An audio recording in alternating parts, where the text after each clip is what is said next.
L'archéologie sous-marine nous fait rêver. Le mythe du trésor enfoui depuis des siècles à la suite d'un naufrage a de beaux jours devant lui. Épave mystérieuse, non identifiée pour certaines, introuvable pour d'autres, jamais facile d'accès. Et pourtant, elle mobilise encore aujourd'hui beaucoup d'énergie et de moyens.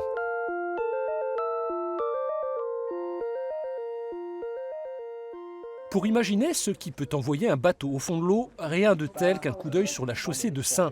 À marée basse, le prolongement naturel de la pointe bretonne laisse apparaître un véritable champ de roches. Autant de dangers pour les navigateurs de tout temps qui doivent composer avec la marée, les courants, la houle, la météo. C'est vrai qu'il faut s'imaginer la navigation au temps de la voile et où il n'y avait pas les feux qui existaient, où la tourelle d'Armen n'était pas là, où le phare de Saint n'était pas là. Ça devait parfois être assez sportif. Impossible de dire combien de bateaux se sont retrouvés piégés ici. Plusieurs centaines assurément. L'île de Saints, c'est le jardin de la SAM, la Société d'archéologie et de mémoire maritime, un petit groupe de plongeurs experts en archéologie sous-marine. Ce jour-là, 2 de ses membres ont décidé de plonger sur des éléments signalés par un chasseur sous-marin.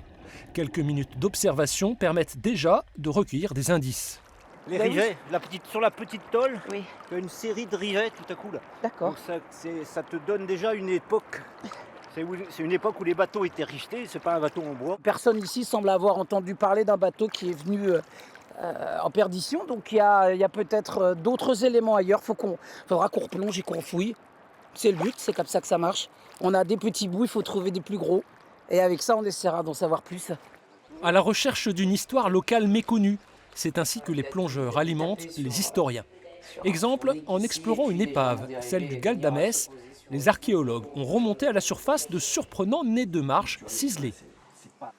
On se dit que d'avoir ces éléments de décoration sur un bateau de travail, on ne voit plus ça maintenant, quoi. Donc quelque part, ces bateaux sont quand même des musées vivants aussi, parce qu'ils reflètent une certaine qualité du travail dans les chantiers à l'époque.